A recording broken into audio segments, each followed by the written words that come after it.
नमस्कार दोस्तों, द हिंदी पाठशाला 91 चैनल में आपका स्वागत है। हम पढ़ रहे हिंदी व्याकरण के अति महत्वपूर्ण प्रश्न।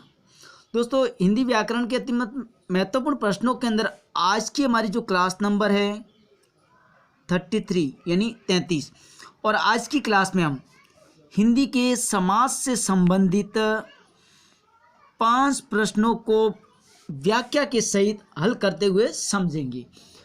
तो फिर आइए दोस्तों, बिना देर किए आज की क्लास को हम शुरू करते हैं। दोस्तों, आज का हमारा पहला प्रश्न है, रेलगाड़ी शब्द का सही समास विग्रह है। शब्द क्या है? रेलगाड़ी। और इस शब्द का सही से समास विग्रह क्या होगा? रेलगाड़ी शब्द का सही समास विग्रह क्या होगा? क्या रेल और गाड़ी होगा? क्या पटरी पर चलने वाली गाड़ी होता है सही विग्रह, या फिर रेल से चलने वाली गाड़ी, और या फिर रेल पर चलने वाली गाड़ी? हाँ, तो देखिए दोस्तों, रेलगाड़ी शब्द का सही समास विग्रह क्या होगा? दोस्तों, रेलगाड़ी, इसका सही समास विग्रह होगा रेल पर चलने वाली गाड़ी। ठीक है, ये है हमारा सही आंसर द। लेकिन ये क्यों है, तो चलिए इसको समझते हैं। बात करें रेलगाड़ी शब्द की, तो रेलगाड़ी शब्द जो है इसके अंदर है समास कौन सा है? तो दोस्तों, इसमें जब समास की बात करें हम रेलगाड़ी शब्द में, तो समास है आपके तत्पुरुष समास। कौन सा है? तत्पुरुष समास है। अब बात करें तत्पुरुष की, तो तत्पुरुष के अंदर भी एक समास होता है अधिकरण तत्पुरुष। कौन सा समास? अधिकरण तत्पुरुष समास है दोस्तों इस रेलगाड़ी शब्द के अंदर। ठीक है, और रेल का मतलब क्या होता है? पटरी। ठीक है, पटरी या फिर शीला कह सकते हो आप, रास्ता। तो रेल पर चलने वाली गाड़ी क्या कहलाती है? रेल गाड़ी। अब इसी प्रकार से अगले प्रश्न पे चलते हैं। प्रश्न नंबर 2। प्रश्न नंबर 2 है, निम्नलिखित में यथाविधि का सही समास कौन सा है? शब्द कौन सा है दोस्तों? यथाविधि। ठीक है, यथाविधि के अंदर सही समास बताना है आपको कि इसके अंदर समास कौन सा है। देखिए दोस्तों, चलो इसको समझते हैं। सही समास क्या अव्ययी भाव है, या तत्पुरुष है, कर्मधारय है, या बहुब्रीहि? बात है अव्ययी भाव। इसका सही आंसर कौन सा है? अव्ययी भाव है। ठीक है दोस्तों, क्या है? अव्ययी भाव। लेकिन अव्ययी भाव क्यों है? क्योंकि देखिए, अव्ययी भाव समास की विशेषता होती है कि इसका प्रथम पद जो है कैसा होता है? प्रथम पद होता है प्रधान। क्या होता है? प्रधान होता है। इसके अलावा दूसरी बात करें अव्ययी भाव समास की, तो इसमें अव्यय शब्द होता है। अव्यय का मतलब होता है जो खर्च न किए जा सके। तीसरी बात करें अव्ययी भाव समास की, तो ये जो है अव्ययी भाव जो है उपसर्ग युक्त शब्द होते हैं। कैसे होते हैं? उपसर्ग युक्त शब्द। ठीक है दोस्तों, अब आप कहोगे यथा विधि के अंदर कैसे हुआ अव्ययी भाव समास? तो देखिए दोस्तों, यथा जो शब्द है यह है आपके अव्यय शब्द। कैसा शब्द है? अव्यय शब्द है। इस वजह से ये जो है अव्ययी भाव समास होता है। ठीक है, इसी प्रकार से देखिए कि तत्पुरुष समास की बात करें हम, तो तत्पुरुष के अंदर दोस्तों दूसरा पद प्रधान होता है। कौन सा पद प्रधान होता है? दूसरा पद प्रधान होता। ठीक है, दूसरा पद प्रधान होता है। कर्मधारय की बात करें तो इसमें भी दोस्तों दूसरा पद प्रधान होता है। ठीक है, कौन सा पद प्रधान होता है? इसमें भी दूसरा पद प्रधान होता है। बात करें बहुब्रीहि की, तो बहुब्रीहि के अंदर दोनों पद प्रधान नहीं होते, जबकि अन्य पद प्रधान होता है। न प्रथम न द्वितीय, यानी तीसरा विशेष से अलग ही अर्थ निकलता है, वो होता है बहुब्रीहि समास। अब इसी प्रकार से अगला प्रश्न देखिए दोस्तों। प्रश्न नंबर 3। दोस्तों, प्रश्न नंबर 3 है, नरेश शब्द का समास विग्रह होगा, यानी नरेश शब्द का समास विग्रह क्या होगा? देखिए, शब्द है नरेश। बात करें हम इस नरेश शब्द की, तो दोस्तों ये नरेश शब्द जो है इसका समास विग्रह क्या होगा? जब नरेश का हम करते हैं क्या? समास विग्रह। क्या करते हैं? समास विग्रह। तो क्या होगा समास विग्रह? नरेश का समास विग्रह होगा नरों का इस। क्या होगा? नरों का इस। ठीक है, तो हमारा सही आंसर कौन सा हुआ? ब, नरों का इस।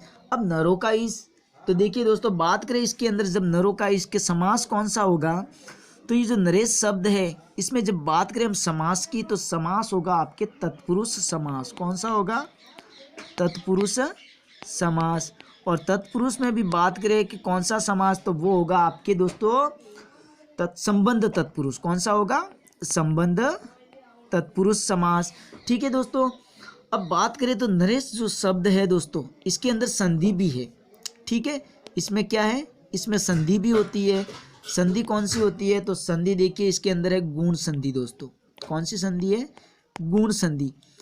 अब गुण संधि क्यों है?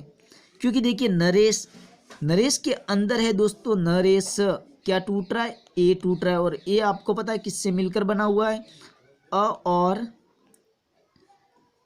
ई से। अई किससे बना हुआ है? अ और ई से मिलकर बना हुआ है। और अ ई ये जो है गुण संधि है। कौन सी संधि है?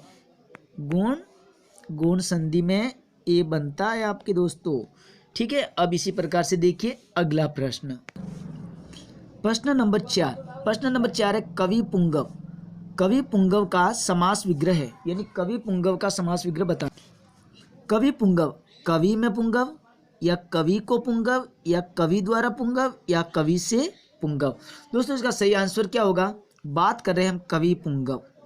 कवि पुंगव, पुंगव का मतलब होता है दोस्तों, क्या होता है? पुंगव का मतलब होता है श्रेष्ठ। क्या होता है?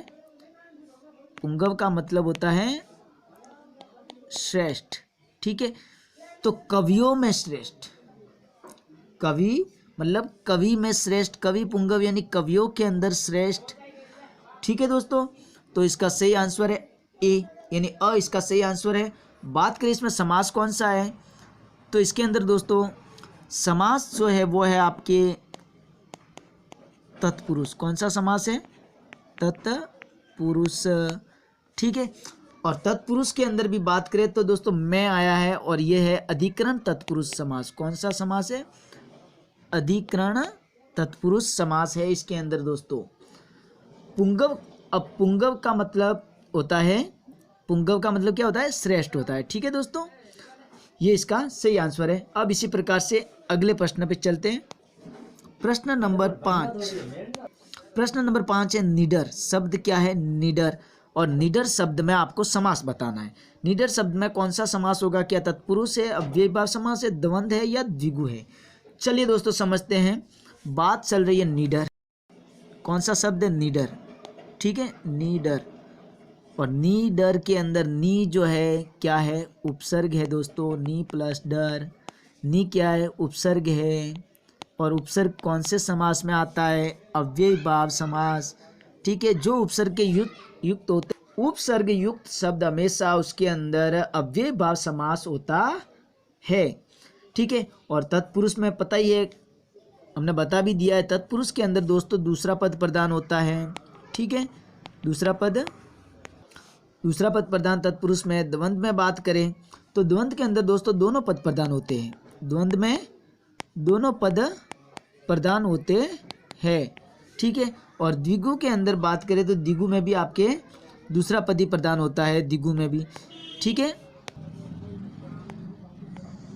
द्विगु में भी दूसरा पद प्रदान। और अव्यय भाव के अंदर आपको पता ही है, अव्यय भाव जो समास है इसके अंदर भी प्रथम पद क्या होता है?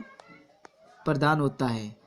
प्रथम पद कैसा होता है? प्रदान होता है। ठीक है दोस्तों, तो दोस्तों आज की क्लास को हम यहीं पर पूर्ण करते हैं, और इसी प्रकार से अगली क्लास बहुत जल्द हम आपके लिए लेके आने वाले हैं, और बहुत ही धमाकेदार, जो आपके एग्जाम की दृष्टि से मोस्ट इंपॉर्टेंट साबित होने वाली है। तो दोस्तों वीडियो को लाइक करें, ज़्यादा से ज़्यादा शेयर करें, और अगर आप हमारे चैनल पर नए हैं तो हमारे चैनल को सब्सक्राइब जरूर करें। धन्यवाद।